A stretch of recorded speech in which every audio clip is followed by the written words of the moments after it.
perhaps business today is overanalyzed in some regards. People sit down and they build these business plans and they do this and they do that. But at the end of the day, everyone might want to go and buy a yacht or buy a Ferrari, but if they don't have the income to do it, they can't do it. It's as simple as that. And a business is no different.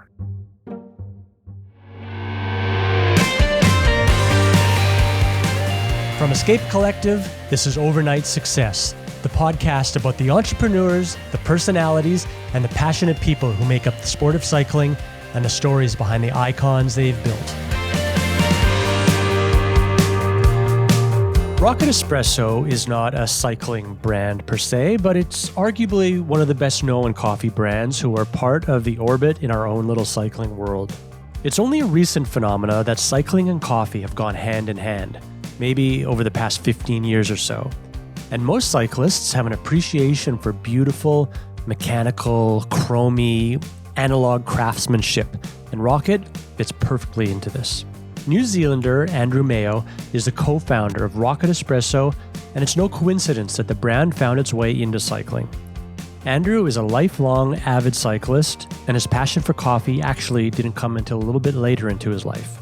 Like how most entrepreneurial journeys in the cycling world begin, let's start with Andrew telling us a little bit about one of his first bikes.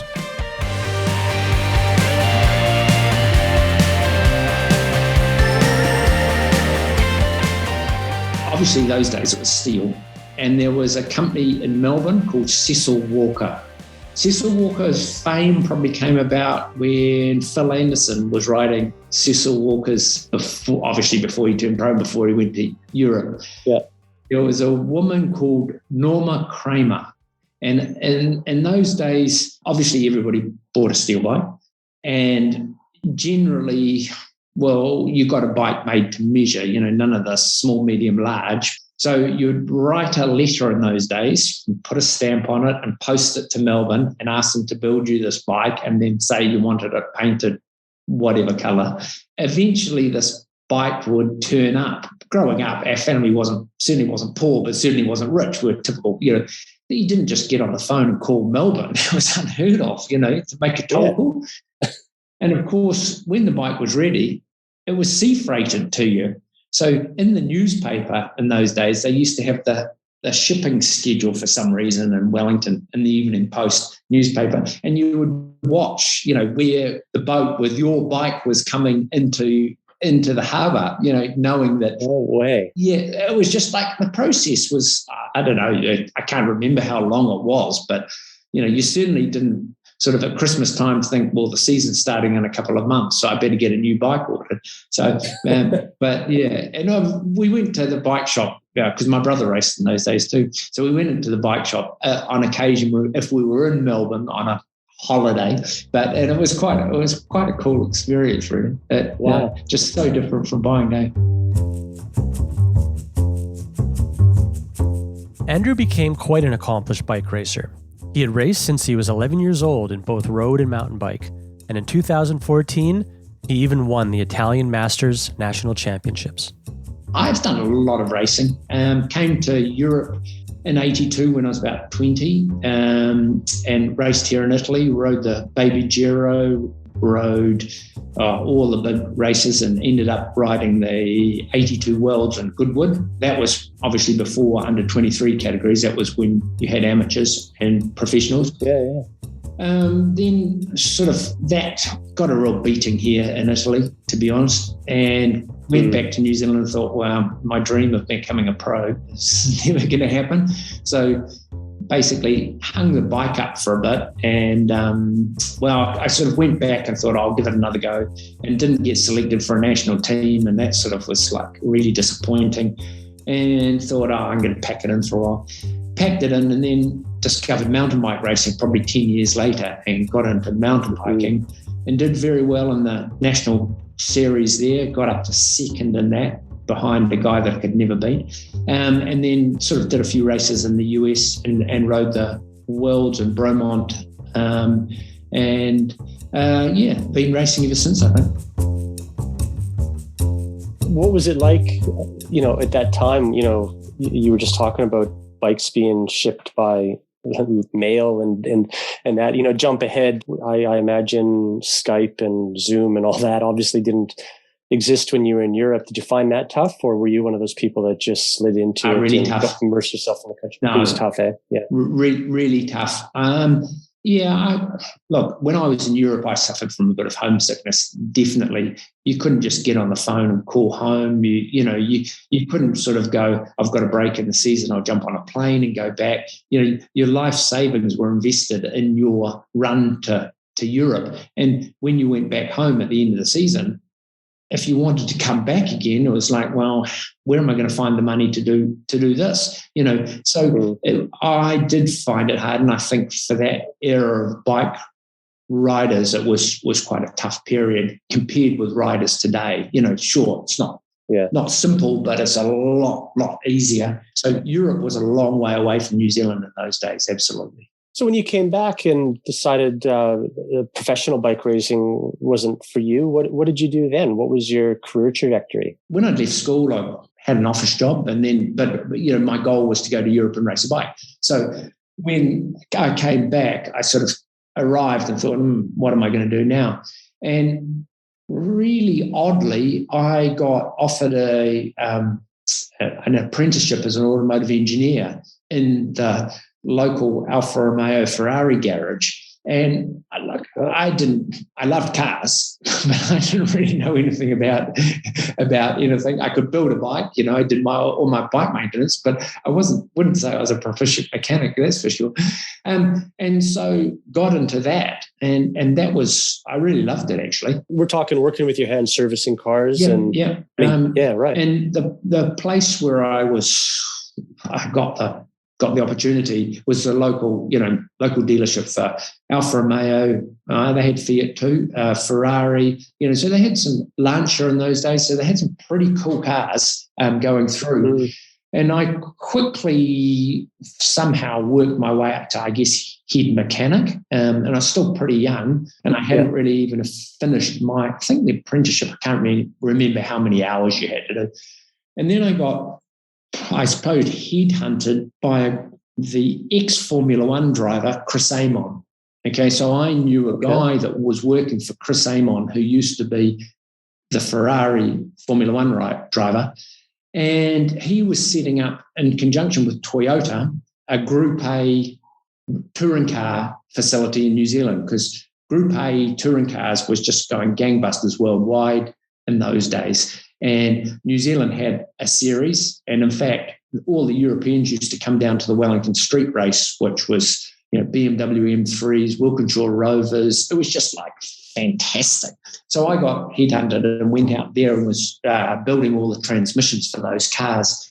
For a little while, I was just working all the time, and I thought, this is, working all the time, building race cars off to race tracks, and and then I thought, this isn't really so great for me. I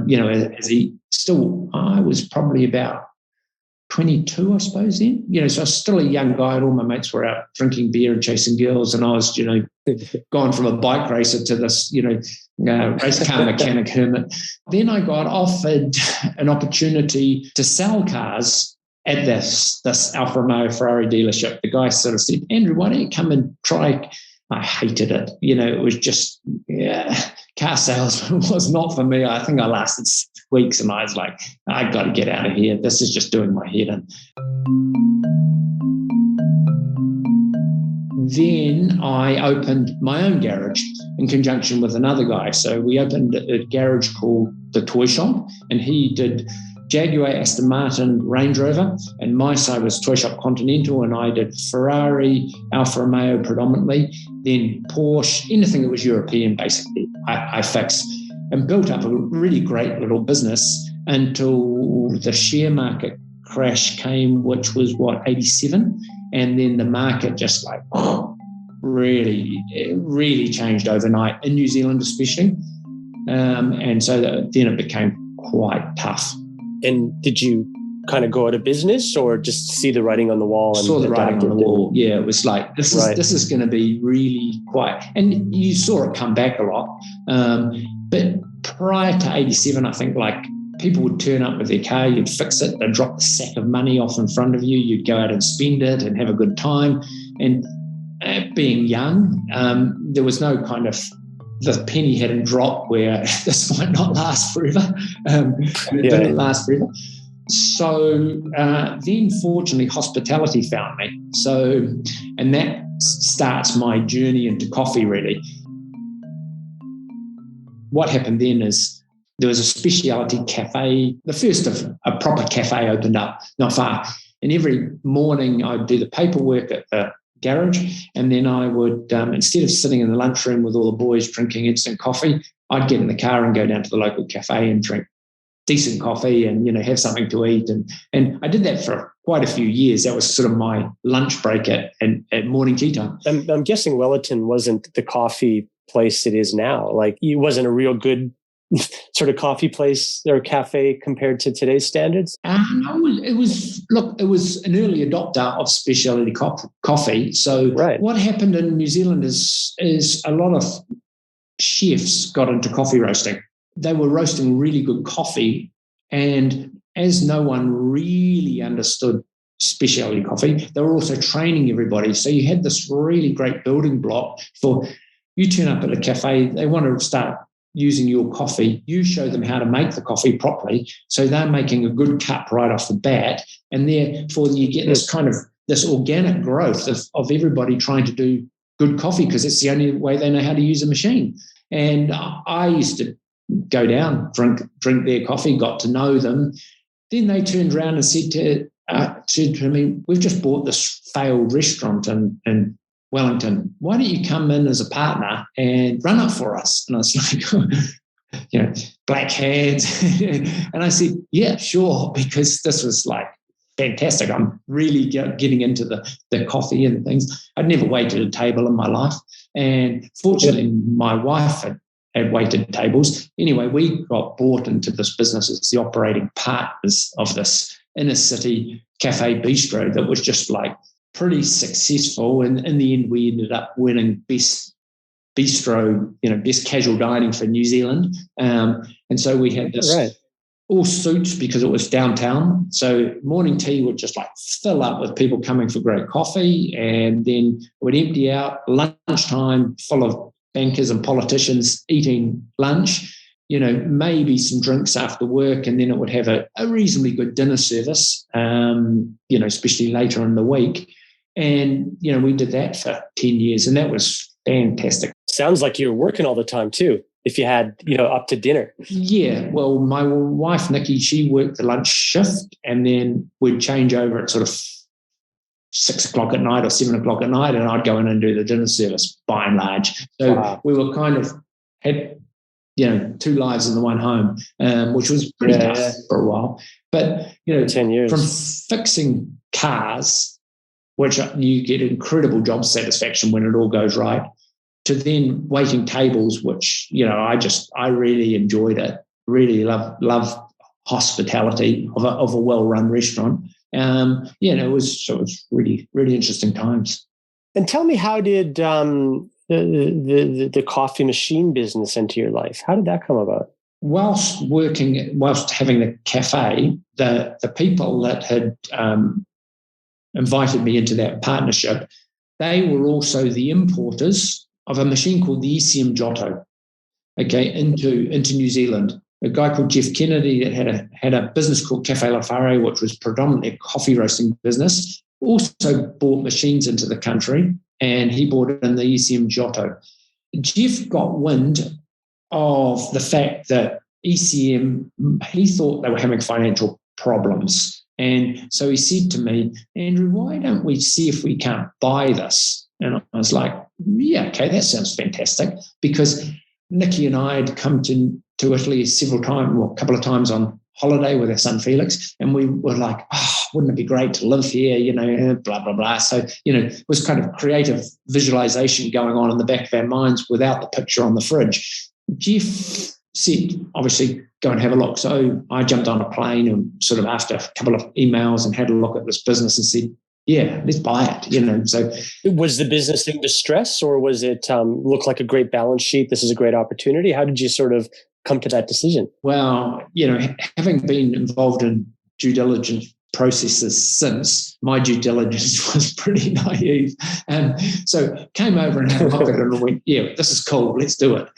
So it was really naive. What had happened is ECM was a producer of domestic and predominantly commercial machines. They were having financial problems. So we bought the domestic portfolio of machines from them, which consisted of two models, the ECM Giotto and the ECM Cellini. And we said to Frederick, okay, we'll buy that IP. And that was the start of it. And when you went to Italy, was it this not many employees, them just sort of like stringing together a business, or was there lots for you? It was yeah. When Frederick sold us the business, it fortunately came with his son. Okay, so his son, we got some pipes, some boilers, some stainless steel panels, and Daniele, his son.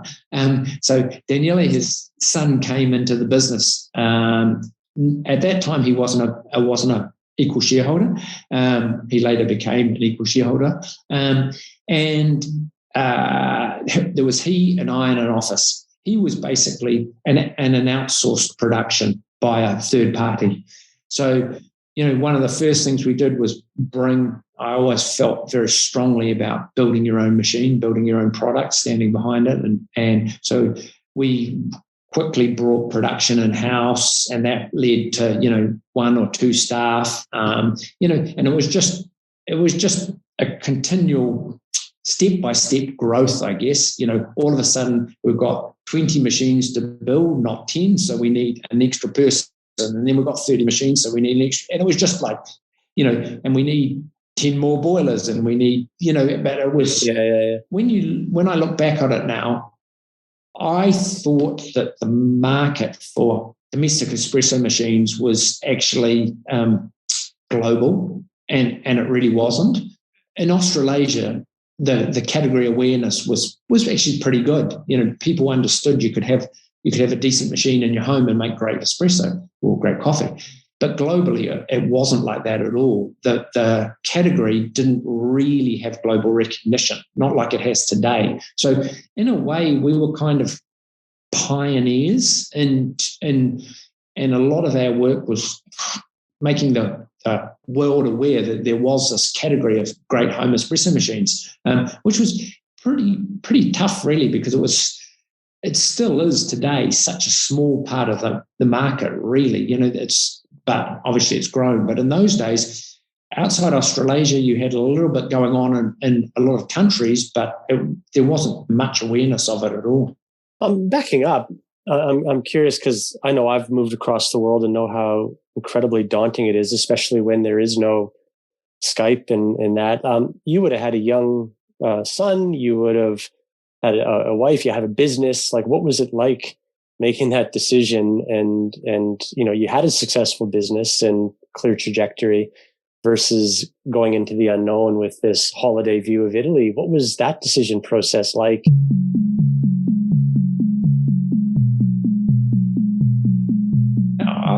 Probably a bit of naivety, really. A lot of our friends in New Zealand were like, "What? You're selling your restaurant and you're going over to try this?" But we were all, well, Nikki was keen, I was keen. Like, let's do this. Let's see where it leads us. And fortunately, all turned out well. That was what, 2007-ish? Yeah. 2007, yeah. Right. Look, okay. Would I do it again? Would I be brave enough to do it again? I'm not so sure. But, at the time, it was like, well, the restaurant had been really successful, but we were working night and day. We'd gone to Italy. We really loved the place, but sure, that's easy when you're on holiday. And it was just like, yeah, there wasn't really much discussion. It was just like, yeah, let's do this. Let's give it a go. If you don't mind me asking, like, how did you fund that initial step? Because, buying a business and moving your family across the world, was that something you just funded through your own means, or did you have investment partners? Okay, so personally, the move was funded, personally by us as a family. The business at the time, as I just mentioned, we had Daniele that came with the business. There was me, obviously. And then there was a third partner, Jeff, who was the guy who originally suggested we have a look at it. Jeff made a lot of money through the coffee business. So he was initially the funding partner. I was the operational partner, I guess, at that time. So largely, for a very brief period of time, Jeff funded the purchase of the business. And then Jeff's a great guy, but Jeff being Jeff, it all just blew up. And I was left initially with this business that was on its, wasn't on its knees any longer, but it was certainly still, a basket case that had to be brought to realization, and no funding partners. So that was an interesting time. And so I'm just trying to put myself in your shoes. You land in Italy with your family. You don't know anything, I imagine, about manufacturing coffee machines, do you? No. So what was day one like? Well, you kind of like show up and Daniela was there. Yeah, we just had this little office together, and we just sort of got into it like you do. I think perhaps business today is overanalyzed in some regards. People sit down and they build these business plans and they do this and they do that. But at the end of the day, here was this thing we didn't have. Well, we had customer leads, people that had been buying the machines. Now we're pretty pissed off with the failure of the business and the lies and kind of, well, not lies, but they hadn't been really told the truth. They've been left in limbo, and so there were a lot of burnt bridges to sort of see. Wrote an email or picked up the phone and tried to sell machines to these guys. So it was just like, okay, we've got an order for 6 machines. We've got an order for 2 machines. It was like every day was just like a small win. And I think if a business can keep its overhead proportionate to its sales, which, to be honest with you, these days I think people blow out in a lot of ways. And it's like, oh, we need this and we need this and we need this. Yeah, but hang on, you don't have the income to do that. A business has got to stand on its own 2 feet. Everyone might want to go and buy a yacht or buy a Ferrari, but if they don't have the income to do it, they can't do it. It's as simple as that. And a business is no different. So everything was just like, we've sold 2 machines. That's a win for today. We've sold 6 machines. That's a bigger win, and it was just like this. So now we need more boilers. Now we need more panels. Now we need more staff. And it's just, I guess you could say it was pretty naive growth because we were just day by day, week by week, month by month. And when there was money in the bank we had to find more money to fund more machines. And that meant we didn't give credit to customers, which was unheard of in the industry in those days. No, you pay cash. A, we're a new business. B, no one really knows us. And I'm this New Zealander who's turned up in Italy and trying to sell an espresso machine that I know nothing about. And C, we don't give credit, So it was like really tough, okay. And fortunately, people were taking the machines and they were receiving the machines. They were getting them on time. We started like an international business. We didn't start like this hokey Italian business that was just like, yeah, we'll make you some machines and ship them when they're ready. No, your machines will be ready this day. You pay us this day. The machines are on the way. And through doing that and through being, I guess, creditable, we started, getting some good repeat business. And that was, then it really started to take off, I guess. So was the transition from ECM to Rocket, was that something that was done because of maybe a renewed business and reputation that you wanted to build, or how did that come about? Okay, so ECM still existed. So we only bought the domestic portfolio, and the commercial portfolio carried on for another couple of years before the whole thing before they failed. So ECM had to, remain ECM, and we became Rocket. And the name Rocket came about because Jeff in New Zealand, who was the importer, brought the ECM Giotto into New Zealand, but he didn't like the name ECM Giotto, so he called it the Rocket. So when we bought it, it was like the natural thing to do was call it Rocket. And then we added Espresso Milano to give it that Italian tie-up, because I felt that was very important, that people know that the machines are coming from the home of, coffee machines and espresso machines. Yeah. So you started building a customer base, and, one by one, two by two. Were you selling to distributors? Were you selling direct to consumer? What was the philosophy there? The business model had been predominantly distributors. When you start a business, you've got this idea in your mind, okay, we're selling to distributors because that's easy. But then you go, hang on, in some markets, that's just not working any longer. So we had to go into stores. I remember a business meeting in Germany really early on in the piece, and the guy said, look, okay, so I want this part of Germany, and my friend over there wants this part of Germany. See, and it was just like, came away from that business meeting. This is just not going to work in Germany. And so still today, or when I'd finished in the business, some countries were distribution model and some countries were direct to retail model. And what's happened over the past 15 years is the distributor margin has basically got pushed out of the equation. So there's not really that margin for a distributor anymore in a lot of cases. It still works in some markets, but inevitably that's getting harder and harder and harder. The retail price of a machine hasn't really increased. If you look at the same product 10 years ago, today, there's not that much difference. Where the price has increased is by building better models with more features and getting more, and increasing that retail price. But like for like, there's not that much difference. Yet the costs have gone up dramatically in building a good machine. Right. And the level of quality and people's expectations of what they want in a machine is a lot higher. So really that margin between production and retail has got really squeezed.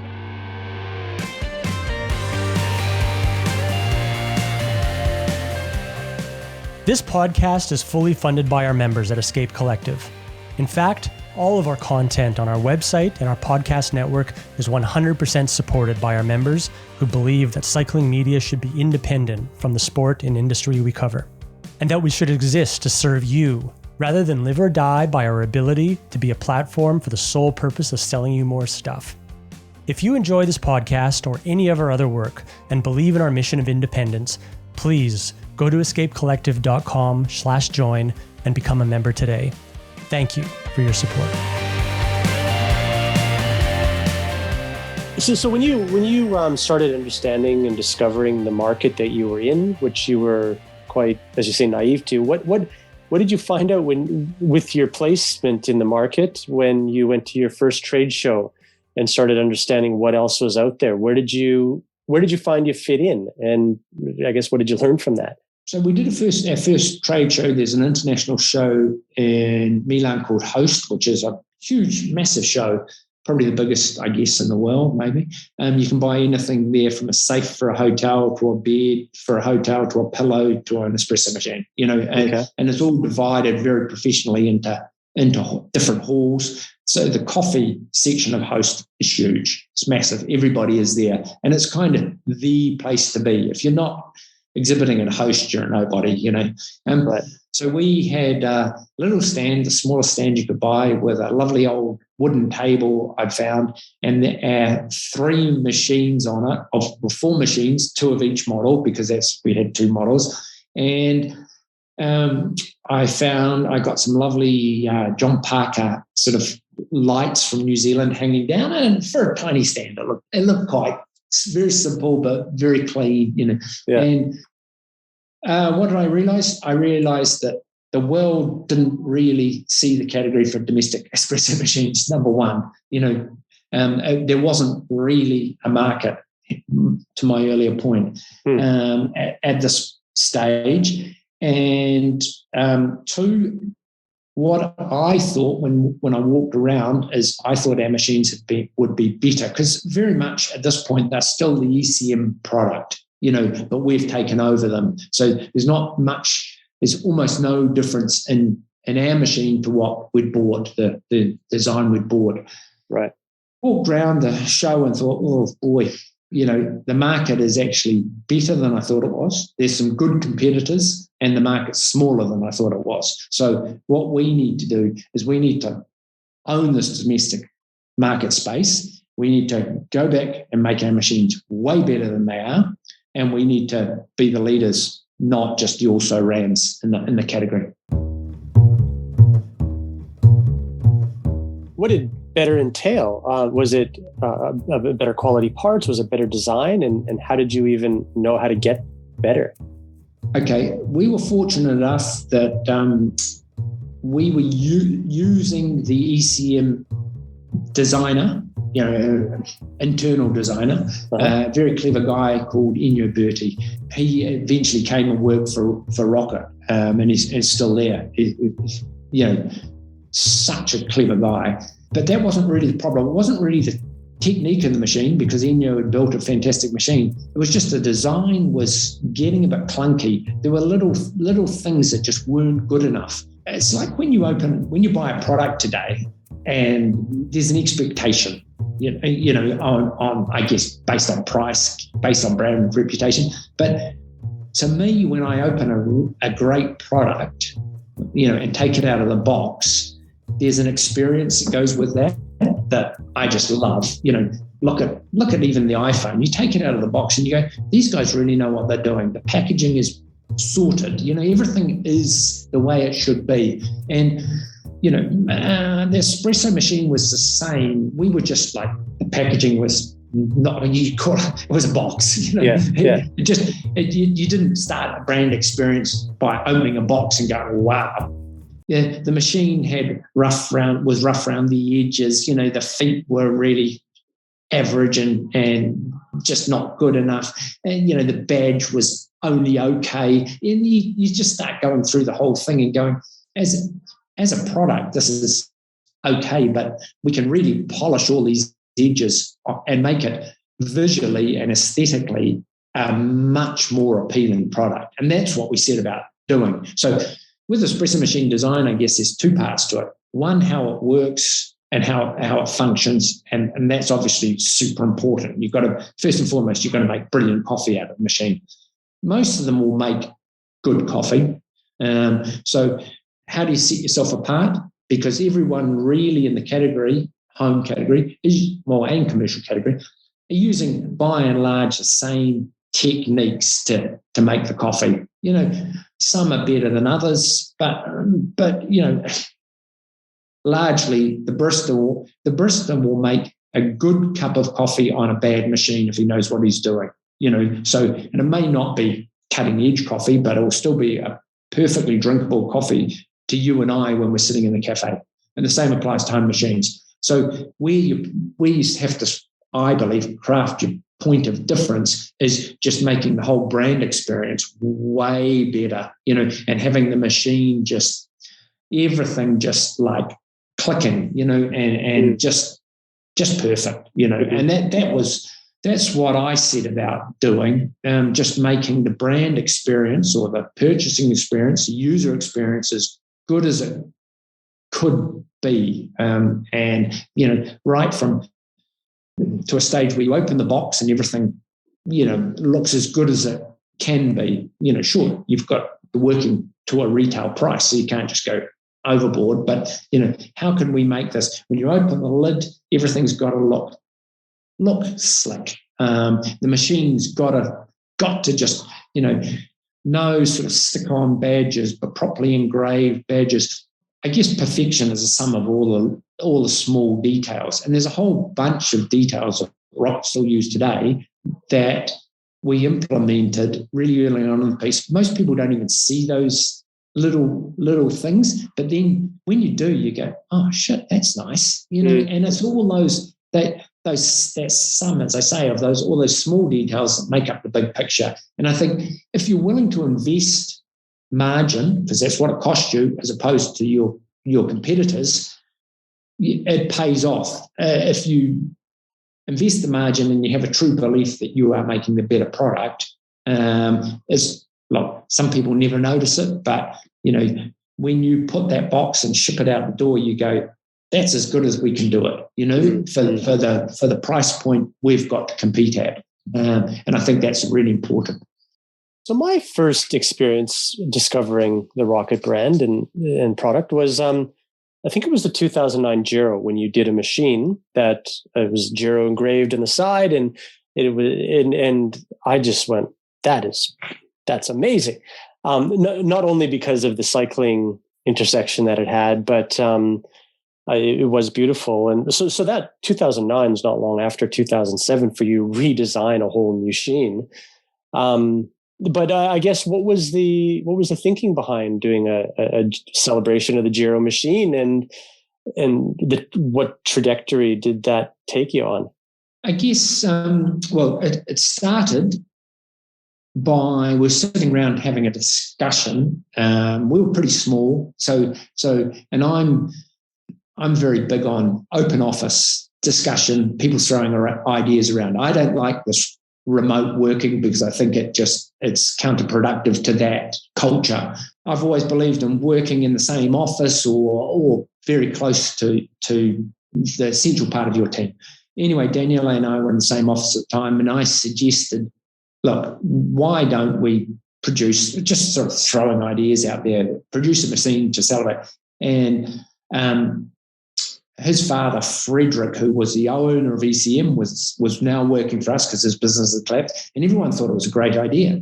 To celebrate, what was it, the 100th Giro or 100th edition? Yeah, 100th Giro. 100th year or edition? 100th year of the Giro. Right. Yeah, not 100th edition. And so we produced this machine. We had, as you mentioned, the 100 winners engraved on the side panel. Dennis Menchoff won that race. When he crossed the line, we put the 2009 winner, Dennis Menchoff, on it.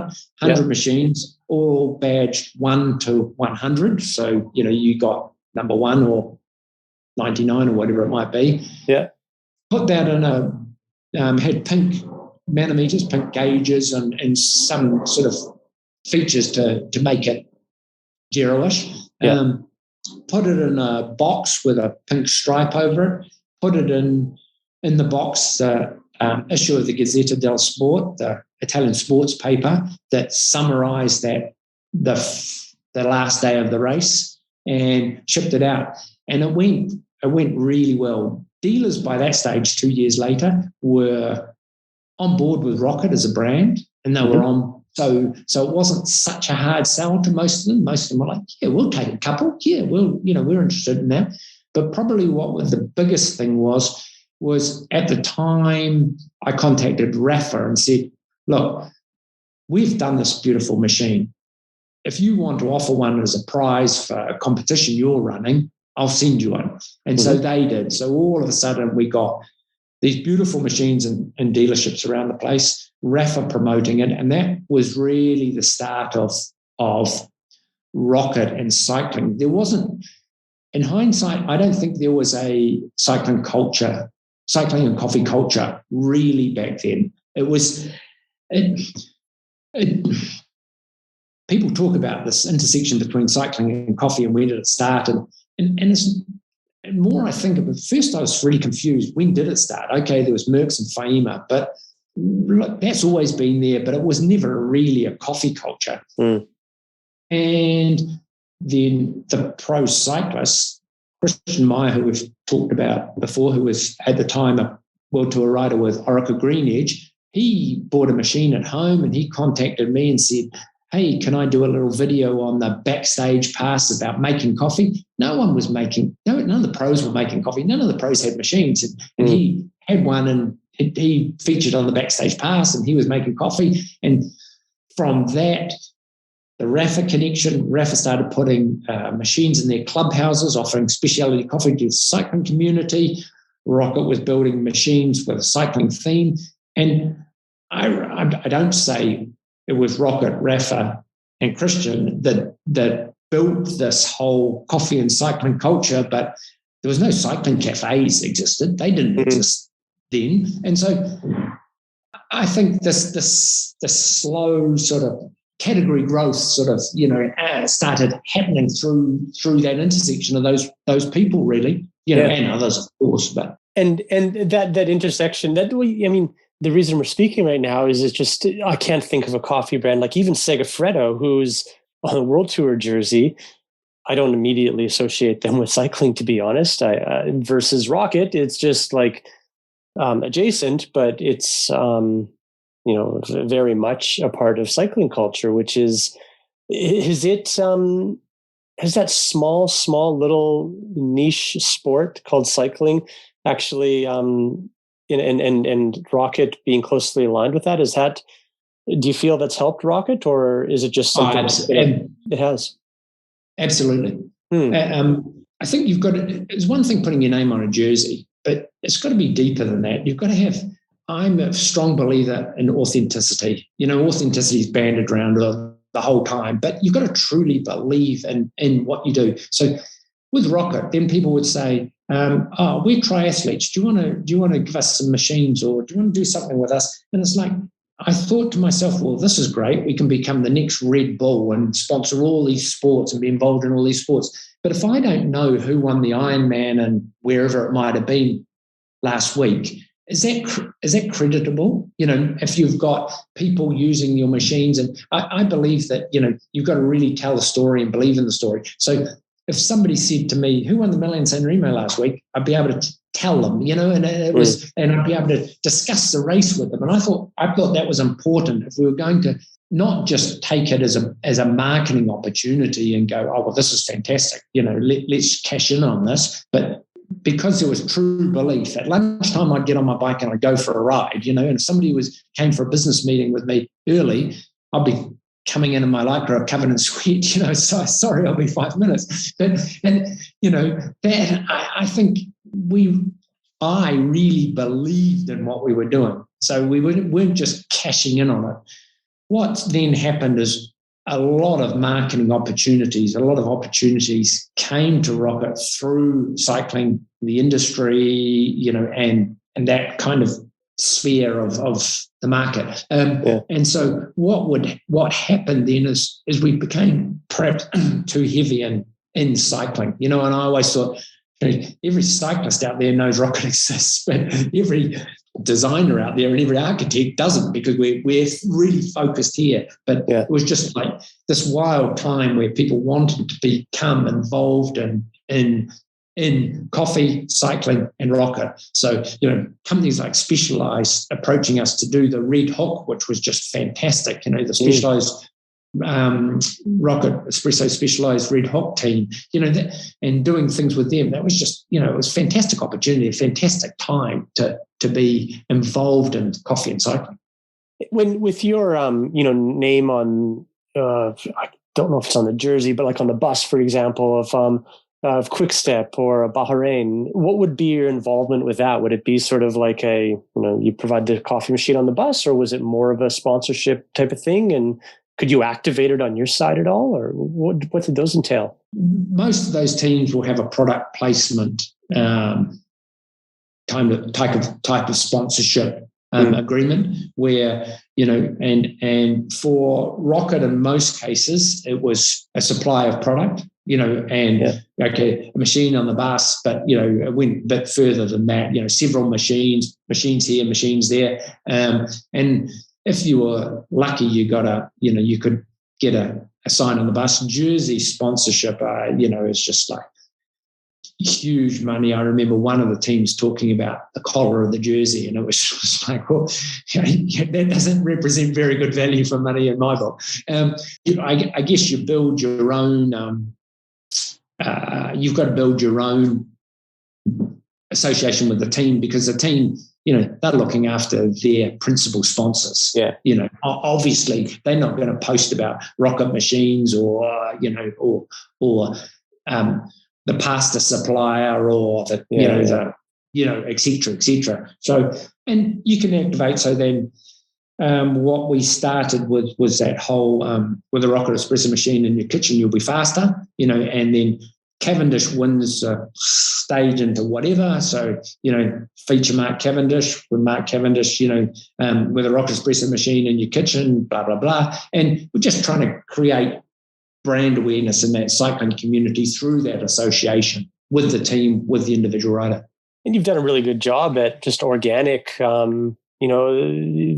think it was Van Avermaet when he won the Olympic medal. I think you did a special machine for him, or Bardet and Cavendish. I think there's a few of them that quite organically people love showing these beautiful things.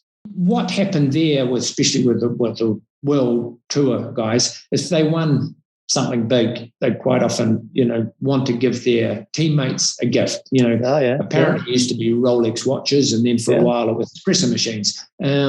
So it was always nice to be involved in doing a machine that was celebrating a rider's, win. So there's some really beautiful ones out there that we did to celebrate the rider, winning or finishing on the podium or whatever it might have been. How does that make you feel? Like that they think of you, you're talking about the sport that you love and you've always loved, and that they've won something and they want to celebrate it by giving the people your product. How does that make you feel?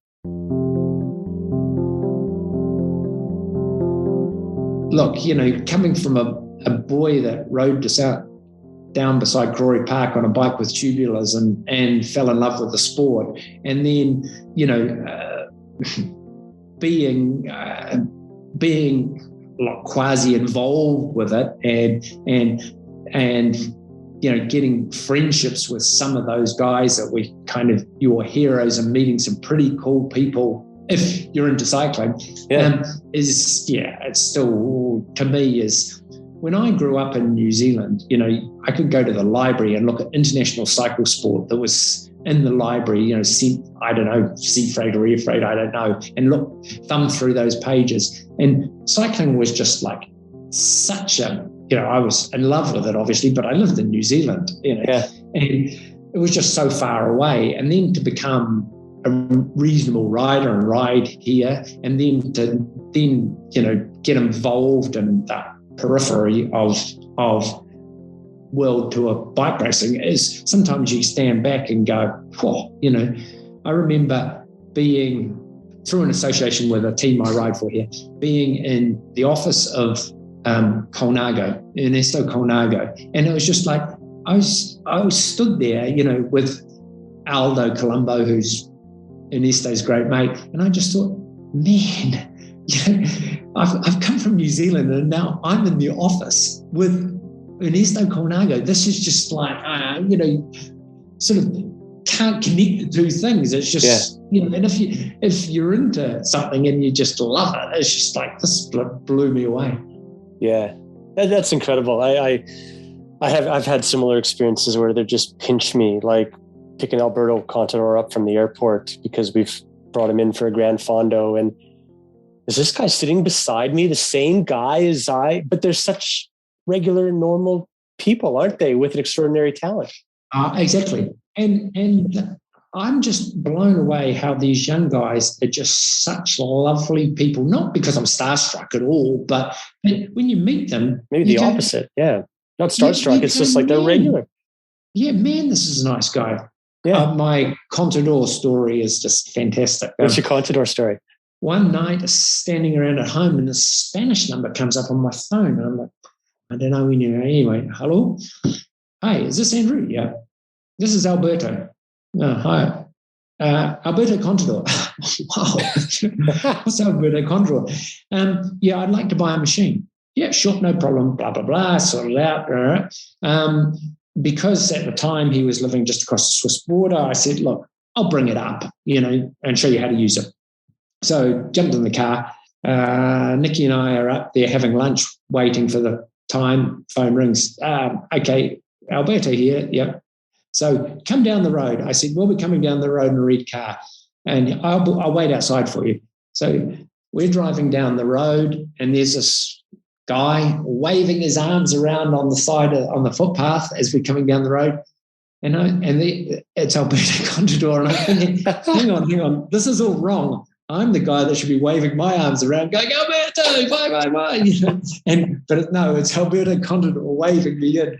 Wow. And anyway, it was just like, when you look at it, this is kind of surreal. So it was.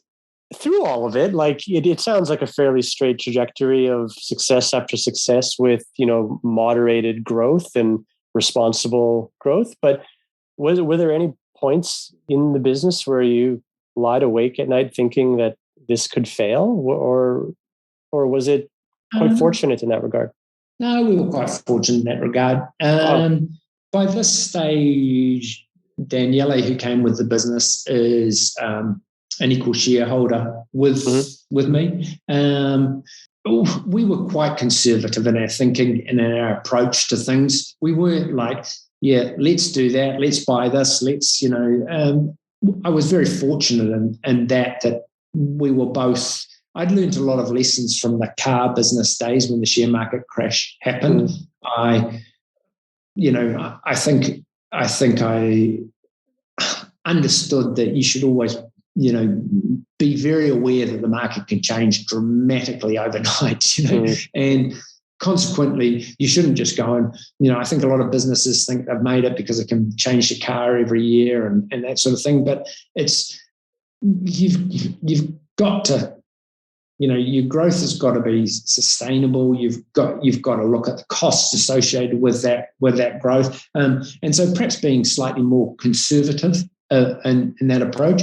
So we were very, very lucky. I don't feel we were ever really under pressure. Sure, we had times where, there were things that were like, this is not good. This could tip us over, but they were external factors that were not really associated with doing business at all. But yeah. So how long was it? 14 years from the time you started to the time you left? Yeah. What was the process like for you when you began thinking about I might depart? I guess I've probably in the back of my mind was almost, I'd seen very successful businesses in New Zealand then get sold and obviously get sold for decent money and going, sheesh. Having owned several small business, the car business, the restaurant, and then Rocket, I always thought, that has to be the ultimate kind of goal in a business, taking a business, scaling it up, and then being able to sell it for reasonable money. I've always thought we didn't go out of our way looking for people to buy the business at all. We were approached by one of the largest probably machine manufacturer in Italy, who wanted to. They've got pretty average ho-hum machines, and they wanted to put a sexy brand in their portfolio, and they identified Rocket as being that brand.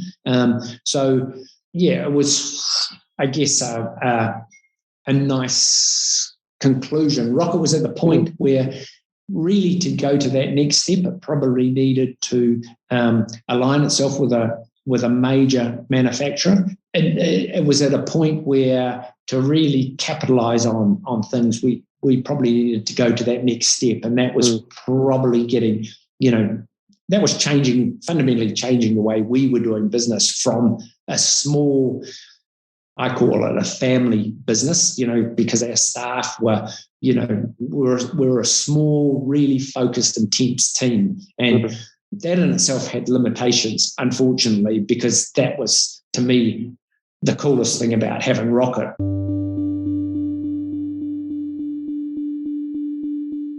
Andrew sold his share of the business to a company called CMA. They're one of the largest espresso machine producers in Italy and producers of Wega and Astoria, those brands you might have heard of. He stayed in for his earn-out period for a couple years and then decided to leave. It's not a unique story, but perhaps a bit sad in the way this seems to be an inevitable conclusion to many small businesses who set out to make an impact on their small part of the world.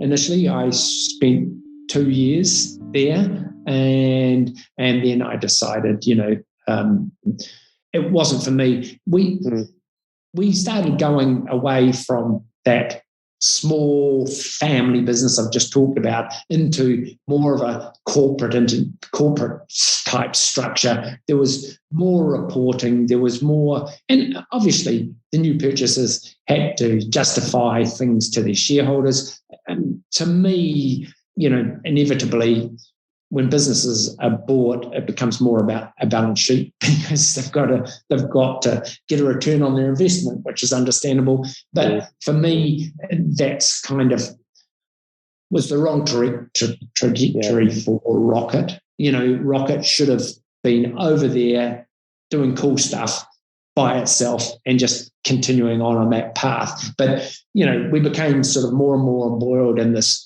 bigger machine, and look, that was, you could understand it. But for me, perhaps that was a little bit harder, although I was very fortunate that they left my domain alone and I could sort of operate as I wanted to. But it was time to go, I think. So that was a couple-year process in your head that began to form, that eventually it wasn't a snap decision. Or do you regret leaving at all, or do you regret selling?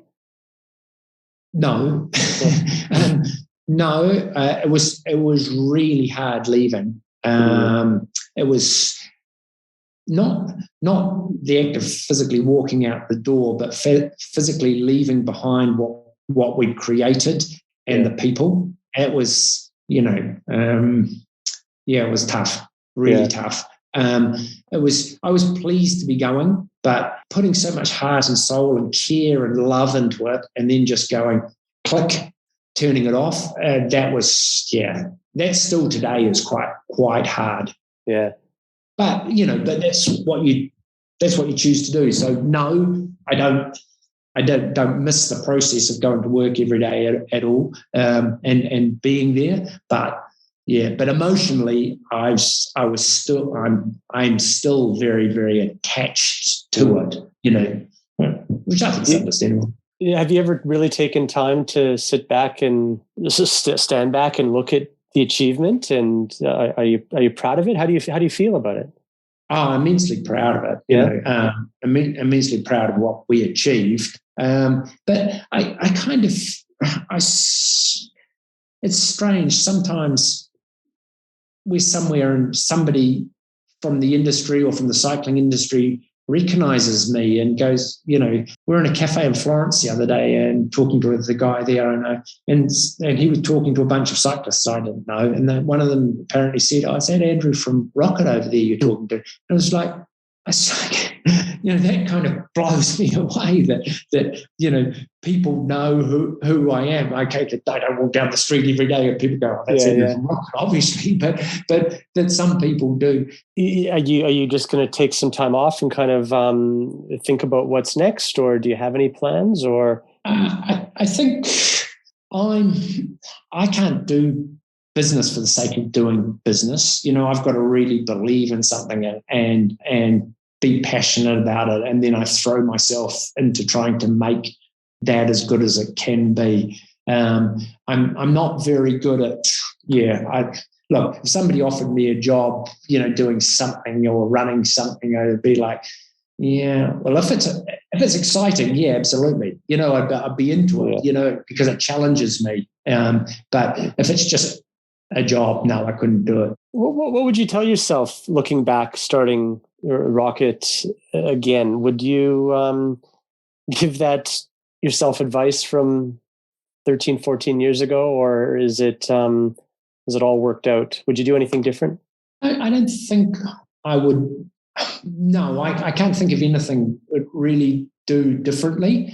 This is not in terms of Rocket. This is in terms of me personally. I should have learned to delegate more. I should have perhaps been slightly more vocal when, because we're such a family business, we expected everyone to grow with the business, and some people weren't capable of growing with the business, and consequently they should have been moved on, and because they hindered the business really in some ways.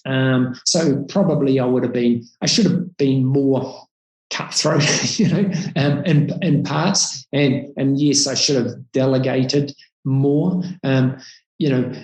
we should have probably developed a more international and workforce. The people we employed should have been perhaps more international.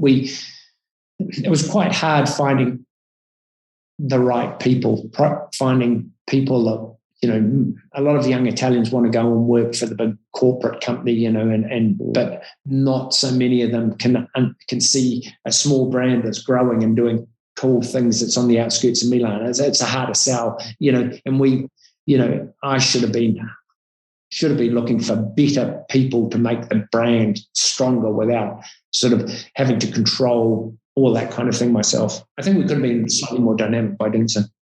What was doing business like in Italy coming from New Zealand? And was it a surprise, a shock, or was it as expected and just a little bit of a twist what you were used to? I think obviously Italy's full of export businesses, and many of them are huge. Look at the fashion industry, look at the automotive industry. Then you go to that next, you scale down and you go to a lot of these smaller businesses that are family-run, generationally run. And I think they could do a lot better if they thought internationally. So one of the biggest frustrations was the fact that a lot of the workforce doesn't think internationally. So here we are as an international business, but 12 o'clock, everyone goes to lunch. And it's a real struggle to get somebody to take a lunch from 1 to 2, so the phone's manned all day. Just stuff like that does your head in. It's like, come on, guys, we're trying to be international. Our customers don't care it's lunchtime. They're probably in a different time zone.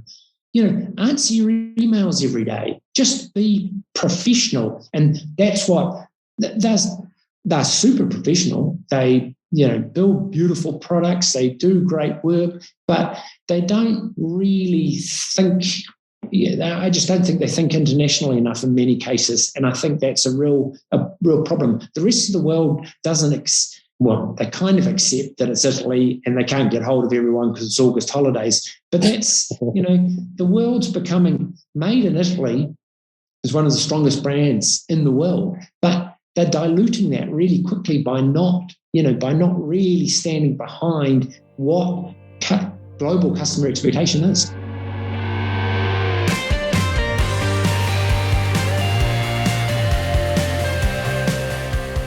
I'm Wade Wallace, and thanks for listening to another episode of Overnight Success. If you have suggestions on a remarkable entrepreneurial story within the cycling industry, hit me up on our members Discord channel where I'd love to hear about it. Until next time, stay inspired and stay tuned for our next episode.